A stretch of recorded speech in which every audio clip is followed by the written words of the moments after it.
And we are live. Welcome, mystery and thriller fans. We are here tonight for this very special pre-launch event with internationally best-selling Liv Constantine, the secret sister team of Lynne and Valerie, taking your most burning questions about their latest red-hot book out tomorrow. It is The Senator's Wife. Ladies, welcome to Mystery and Thriller Mavens. Tell us about this book. Thank you, Sarah. We're happy to be here. I'm Lynne. I'm Valerie. Hi, everybody. So The Senator's Wife comes out tomorrow as a psychological thriller centering on a cast of characters, but our protagonist is Sloane, who is a philanthropist, and she is newly married after a tragic accident took her first husband, also a senator, back in Washington, D.C., ready to resume her duties and go to her White House dinners and do all of the fun things that she wants to do. But before too long, she has to have a hip replacement surgery due to the lupus that she's been dealing with for the past 20 years. So enter Athena Karras, who is a mysterious woman, but has excellent credentials, aces the interview. She gets hired to move in with them and to take care of Sloane and help her out. When Sloane comes home, she slowly starts to get worse and worse, and she begins to wonder, is Athena after her life? And it goes on from there. Dun, dun, dun. Like that, Liv Constantine hooks us the way only Liv Constantine can. Oh my goodness. Well, we have so much to talk about, and I cannot wait to get into every delicious detail. First, I just want to welcome everyone. So we are broadcasting live to 7 different destinations tonight across Facebook and YouTube. So mystery and thriller loving friends, no matter where you're watching from, you are in the right place. This is the right time. It is Mystery Monday, and because Mondays can be murder, we're going to make them a little less painful for you. If you've been here before, you know how this works. And if you're new, welcome. We're so happy to have you. Here's how it works. Every Monday, I give you my handpicked featured authors, and you get to ask them anything. So these are the internationally best-selling author team behind The Last Mrs. Parrish, which was, of course, a Reese Witherspoon book club pick, already optioned for TV. And now we have their latest book out. So we have so much to talk about. So I want to get straight over to the questions. John joining us live from Northeast Ohio saying hello. Hi, John. Hi, John. Julie Kodomo, welcome to the conversation. Always a pleasure to see your name pop up. She has a question already. She wants to know, how often do you two disagree about a plot point and who wins the argument? Julie, we're vibing. We got right, yeah. I try to win as the youngest all the time. But she usually doesn't. But yes, bossy Valerie. Bossy Valerie. We do disagree sometimes, absolutely. And sometimes it's a minor disagreement, and sometimes it's a little more intense. And actually we had one about a week ago, didn't we? That was fairly intense. But we just really talk it out. We talk about it and each give our own points of view, try to be really persuasive. And what ultimately happens is that we both pretty much come to the same conclusion of what's best for the story. So that's the advantage of being able to talk to each other and not get nasty about it. We keep our egos outside the room. So it's never come to a Jello wrestling, arm wrestling, throttle. We thought about that. Right. Well, we're on Zoom, so if all of a sudden the video goes off, then the other one is like, no, we don't. We try to be kind, but if it gets a little too hot, then we just say, look, we're going to stop this now. We'll talk about it tomorrow. So how does the work get divvied up? Now, in a book, you have multiple points of view. So is one person writing Athena? Valerie, are you Athena? Do you share the points of view? Is one the drafter, one the reviser? I need all the details. I'm just so fascinated. We both write everything. Now, it has evolved. When we wrote The Last Mrs. Parrish, for the most part, not completely, but for the most part, we each took a character. One of us took Amber, one of us took Daphne, although we each wrote in the other's parts of the book as well. Right. But, we really came to the conclusion that we had to know all of the characters intimately, and they all appear in each other's chapters. So if I take one character and then Lynne is writing her chapter with another character, I'm in that chapter. So she has to know how I'm thinking, how I talk, what I would say, what my expressions would be, physical expressions. So we've reached a place where we both write everything. We take it by scene. And so when the book is finished, there's really not one page of the book that doesn't have both of us somewhere on that page. Right. But to clarify, we don't write them together. So we Right. talk in the morning and we'll say, okay, how about I write this and you write this scene, and we then go our separate ways, work on our own chapter, email it to each other, edit each other's work, and then talk again. And also sometimes I'll start a chapter and say, I'm kind of bored with this, want to finish it. And Valerie will say, oh, sure. And she'll do that, and vice versa. Or we might put blank, I might type something and say, describe the living room, because you're better at that than I am. She might send something and say, ramp up the dialogue. So it's great. It's kind of like having a magic person to send things to. Yeah. Right. Yes. Right. I mean, talk about a dream come true, because as a solo writer, when you hit that, there's nothing worse than hitting that block and you're like, oh my God, I just want to pound my head on this desk. I'm so frustrated. So what a pleasure to have a partner in crime, someone you've known your entire life, trust completely, who your thoughts are interwoven with, and you can just play off of each other. I absolutely love that. Oh my goodness. Catch a Clue, aka Wendy, saying hi, ladies from Boston. Hi, Wendy. Donna joining us from Fort Worth. Hi, Donna. Welcome to the conversation. Hi, Donna. We have someone joining us from South Carolina, mystery user. Hello from South Carolina. Hello. Okay, Donna has a question. Why did you choose lupus for the main character? Great question. So we knew that Sloane was going to have some sort of a chronic illness. We didn't want her to have something acute that was immediately life-threatening. And the reason we chose lupus was because we have a very close first cousin who had lupus for many, many years. And so, we really saw what she went through and what the disease could do. And so it seems like a natural fit. And we also did want to bring some awareness to it, because it is an illness that you can look like you're feeling perfectly fine on the outside while, being in pain from inflammation or so, it just affects so many people, affects every person in so many different ways. And part of the, the story, and of course we needed a reason to bring a home healthcare worker in, so that fit with that. And also with the lupus, in the sense of isolation that comes with it, and the concern, because it is, in Sloane's case, she has systemic lupus, which means it could affect any organ of her body.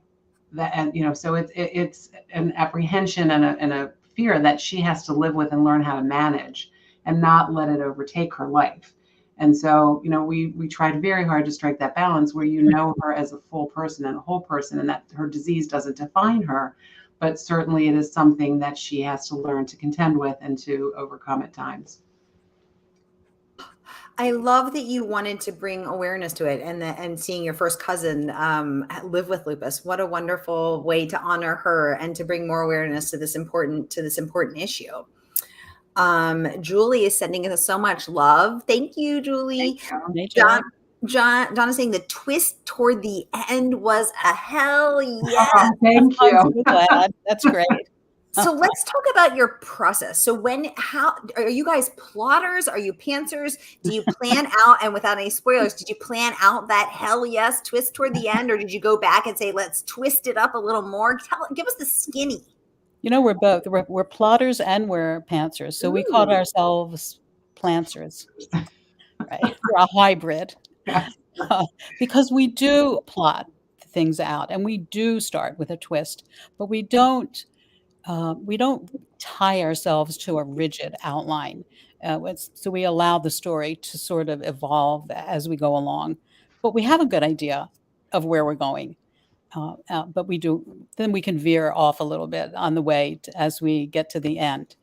And so we come up with a twist first, the first major twist, I would say. Then other ones happen along the way. Ooh. And we probably talk about that for a month, maybe more. It takes a while. just shooting ideas and bouncing ideas back and forth off of each other, and we just get, more and more as you're bouncing an idea off, then the other one can come up with something that maybe you wouldn't even have thought of, and it just keeps ricocheting back and forth like that. And then the characters come next, character development. That can take a few months, all of that. Because the pressure to right, I mean, it seems like the thriller audiences, we love twists. Yum, yum, yum, yum, yum. They're so tasty, and the pressure to make an even more fabulous, even more stunning, even more mind blowing, brain swizzling twist. I mean, especially having received the incredible success that your first book did. Does that feel motivating, or does that feel crippling at times? Like, how the pressure to be even all of the above, right?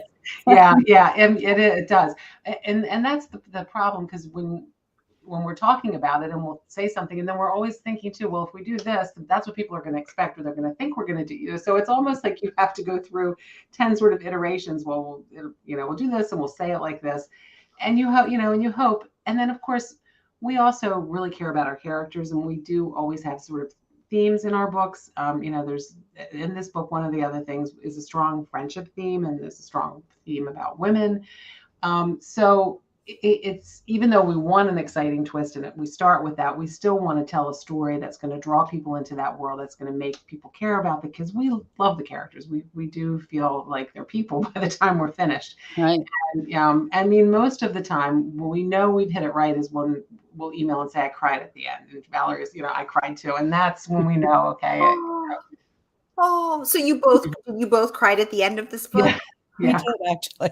Yeah. Oh my God, I love that. Oh, I love that. So that's when you've hit it right, when you're both crying. Yes. Well, we hope. And we hope that we hit the twist right, because readers are very smart. Yes. It's not, and you don't want to do something that's fantastic and that's just going to fool somebody without any basis in fact, or that, we just pull this out of the hat and it doesn't make any sense. That's not fair. And nobody likes that.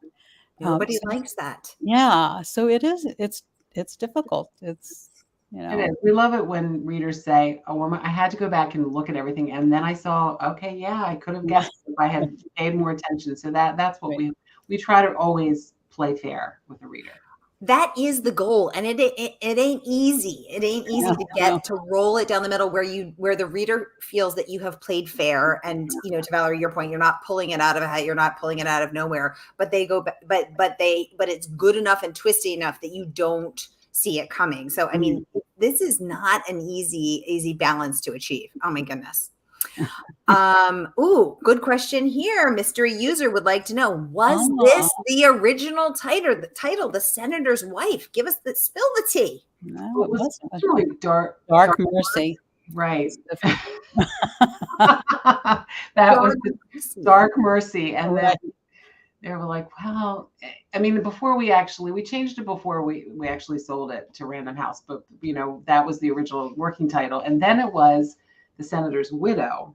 Right. That's right. Right. Everybody kept calling it The Senator's Wife. We would be talking about it, be like The Senator's. And so finally, one of us said, should we just call it The Senator's Wife then? And they were like, yeah, let me check what's that. Yeah, I think that is a better title. So it sort of changed to that. Yeah. Wow. Oh my gosh. Thanks for the great question. And thanks for the cool answer. We've never been asked that question. No. Right. I'm going to say it. I have these are my people, and they ask the best questions. I love my mavens. We have a mystery user joining us from Kentucky. Hi, welcome to the conversation.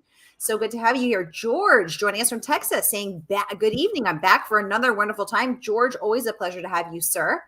Oh my goodness, we have Cabin Girl Reads. Nancy joining us from California. Hi, Nancy. Hi. Nancy's an amazing bookstagrammer. Nancy, always a pleasure to have you. Anissa Joy, welcome to the conversation, saying hello, ladies from South Carolina.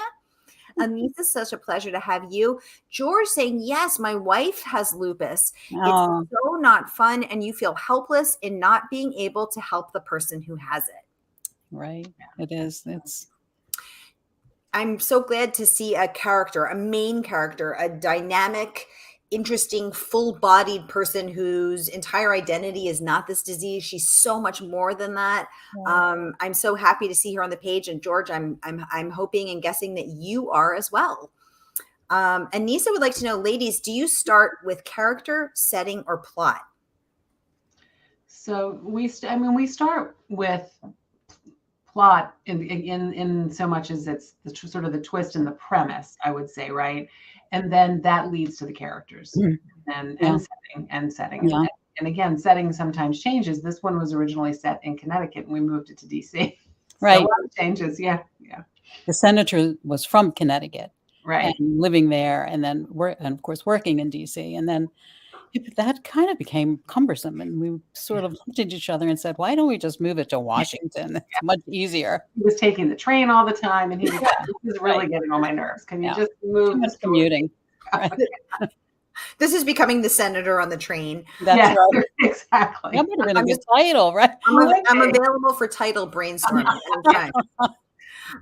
Y'all, I want to remind you, this book is not even out yet. The book drops tomorrow. Lynne and Valerie are coming on to give us the exclusive pre-launch scoop. So here is the link to pre-order tonight from our favorite woman-owned, independent, mystery-dedicated bookstore. That is, of course, Murder by the Book.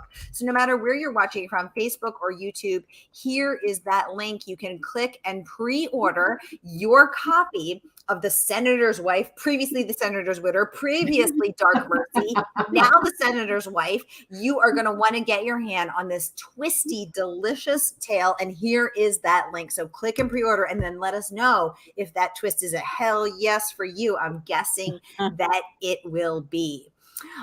Okay, let's get back to these questions because they're coming in. Oh, Mr. User said, give us all the twists. Heck yes, all the tasty twists. George wants to know, do you write the whole book together or take turns writing the chapters or certain characters, parts, etc.?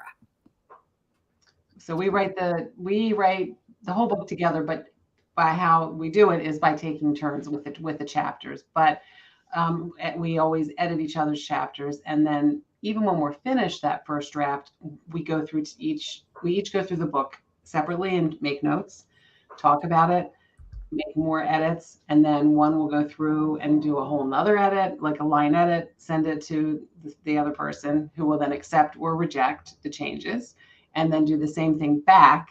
And then we read it one more time and make sure there's nothing else that we need to address before it goes to the editor. And then, of course, as you know, Sarah, then once the editor gets it, we get a whole nother round of edits that we go through. Oh my God. But Lynne Lynne writes all of the sex scenes.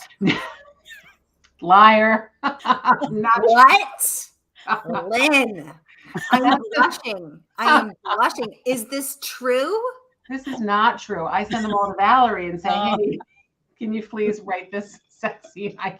We're really not good at that. But He's lying too. Yeah. He's lying. So this is the benefit of having two sisters. You can each blame the other. We'll never know. There's plausible deniability.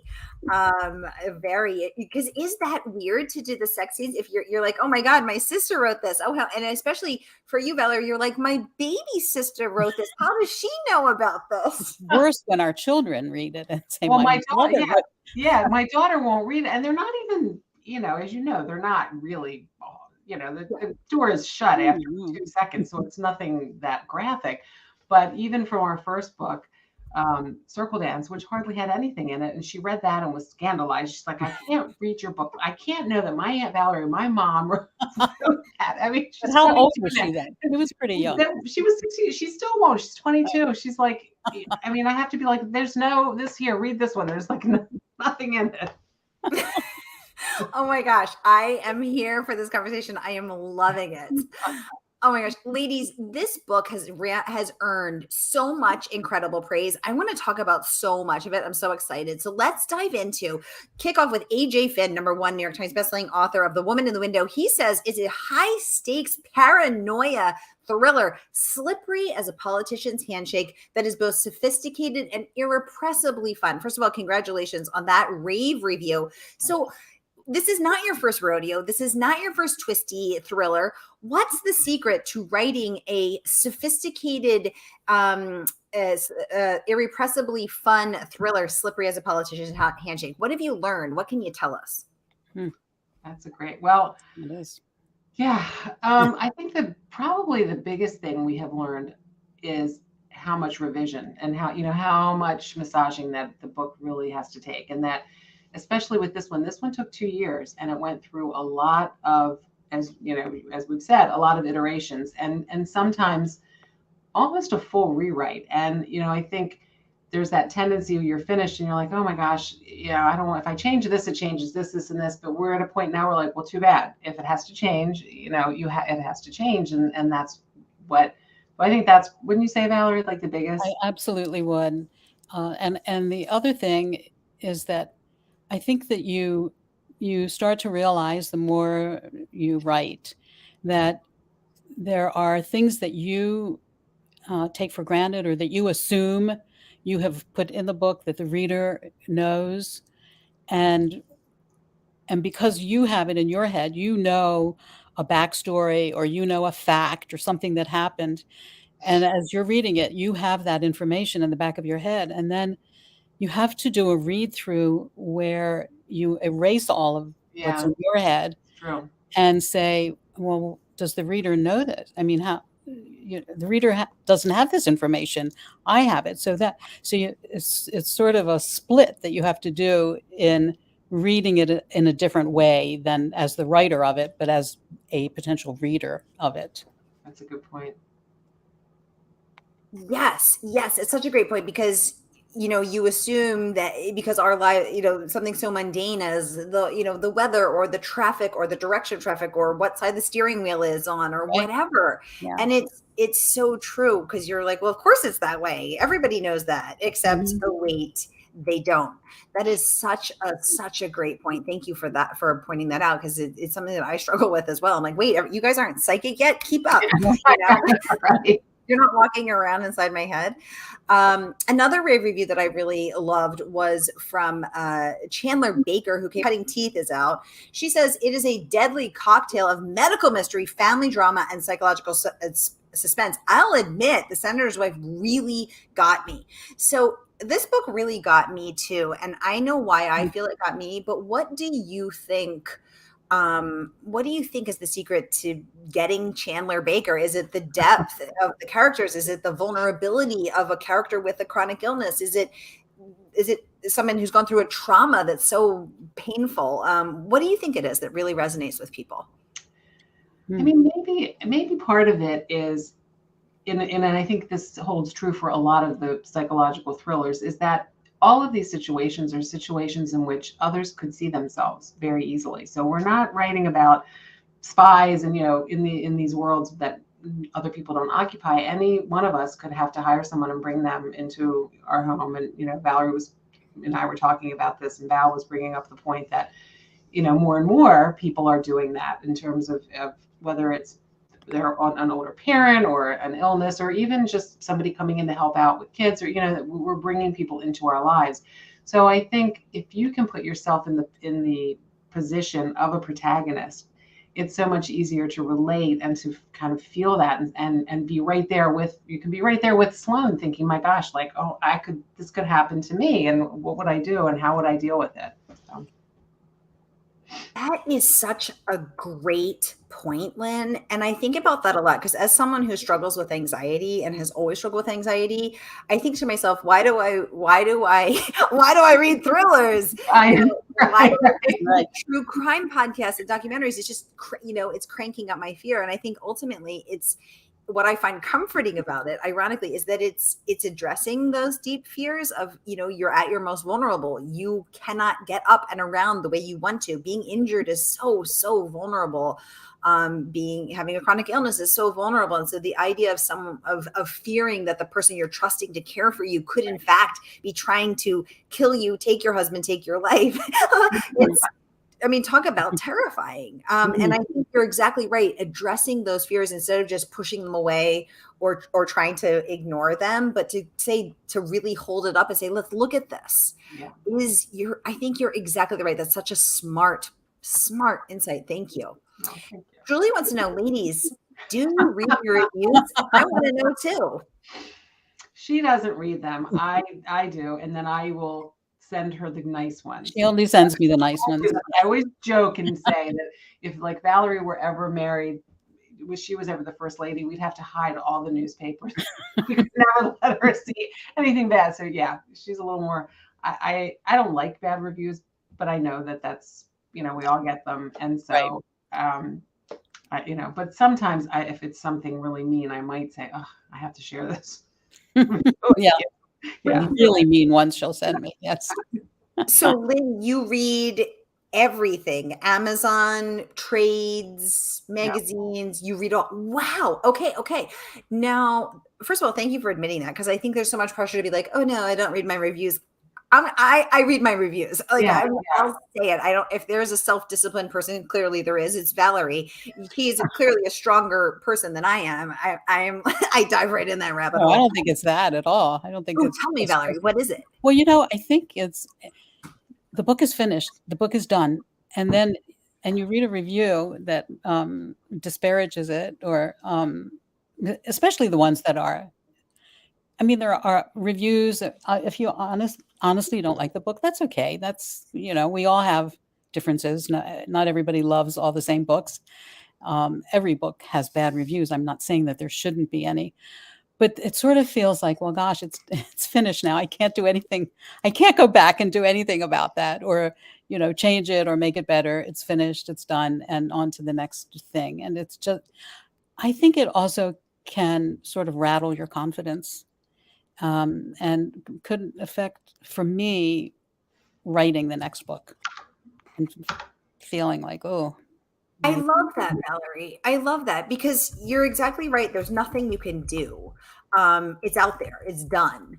And I also find it really interesting, the sort of need for people to share a book that they did not like. Everyone, of course, is entitled to their own opinion. Everyone is entitled to like what they like and not like what they don't like. But for me, if I don't like a book, I just put it down and go find another book. I don't feel the need to take to the internet and, puke out every vitriolic thought that I have. And I find it an interesting moment in time where people want to do that. Yeah. I heard Jodi Picoult talking about this, and she talked about some of these really awful emails that she'll get about a book, and she said, I answer those. I answer everything, and she said, and I answer those personally because I want them to know that there's a person at the other end of that. And I love that. She answers it in a nice way. I'm sorry you didn't like it, but blah blah whatever. But it's true, and I think sometimes people forget that there is, there's a person there, and and there's a way to say it. People go on, to Goodreads, and I've looked at reviews on books to make a decision. So I don't think there's anything wrong with saying, well, whatever. I didn't enjoy it. The pacing was this or that. But I think the ones that feel that way are the ones that just say, this is a piece of trash, blah blah blah. And it's like, okay, the vitriolic ones, as you said. Yeah, exactly. I mean, we need to have some civility. Yeah, it can be a civil bad review. Yeah. Exactly. You can simply say it wasn't for me. Julie saying, thank you, Valerie. That's a really good point. Wendy saying, I never leave a scathing review and I don't read reviews. Wendy, I love that approach. I love that approach. I want to get back to some of the amazing reviews here. Sandy Jones, who came on the show when her last book was out, also had some wonderful words of praise. I'm going to pop this up so we can all take a peek at it.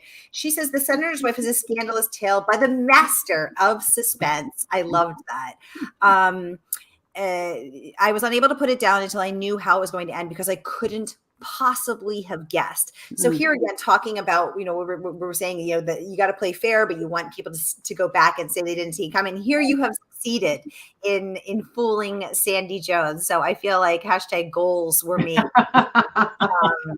Y'all, the book is not even out. I want to remind you that Lynne and Valerie are coming on tonight to give us this pre-launch scoop. Take all of your most burning questions. The book is available for pre-order. So please do pre-order tonight. And our good friends at Murder by the Book We'll send this book out to you the moment that it drops tomorrow, which is so exciting. Congratulations. So click and pre-order, and then let us know if you are in Team Sandy Jones. You didn't see it coming, or maybe you did. Let us know over in Mystery and Thriller Mavens. Lynne, what is your favorite scene in the book? And then Valerie, over to you. But of course, no spoilers here on the Mavens. My favorite scene. That is a good. Maybe the last one. Yeah, that's what I was going to say. Yes. Probably the last one. Although, no, there is another scene where, but I would be a spoiler, so I can't. Okay, yeah, don't spoil it for us. No, don't want to spoil it. So, and the last scene is one, which is Lynne's favorite, is one that you completely co-wrote together. yes. Yeah. Okay, and what about you, Valerie? Your favorite scene that you're not about? How far through the book is your favorite scene? Just so we know when we get to it. Very close to the end, actually. Okay, and that was also completely co-written. Oh, I know where. You mean where the twist is? Is Yeah. that the one? Oh, okay. Yeah, that's a good scene. I know exactly the sentence you're talking about. And Yes, I did write that sentence. Yes. Oh, Favorite sentence in the book. yes. Yeah. Yeah. Well, Jeffrey Deaver calls this book a blockbuster. He says The Senator's Wife is psychological suspense at its very best. This from an MWA mystery grandmaster, from #1 internationally best-selling author of The Bone Collector, and so many other. So many more, right? I mean, to have him say that this is psychological suspense at its very best. How did you celebrate that review? Well, we were very happy. We said thank you. Told him, it was greatly appreciated. I feel like cupcakes and champagne should have been involved, but that was just I me. think they should have. We missed the boat on that one. I know, we really have. Right. How will you ladies be celebrating your book launch tomorrow? We have a busy day. Yeah. Yes, we're going to be at the Westport Playhouse for any people in Connecticut. I think there's still time to get a few more tickets. And so we're with Robin, reading with Robin. So we'll be celebrating, talking, finally getting to do an in-person tour because we haven't been able to for a couple of years. Yeah. Right. So we'll be There's one. Yeah. meeting readers and just talking. Okay. And Lynne will be at Thriller Fest in New York City next week. She is a board member of International Thriller Writers Association, heading up membership and so much more there. So she will be speaking on various panels about craft, about writing, about publishing. She will also be there to answer your questions about ITW. If anyone's in the New York area, and she'll be signing copies.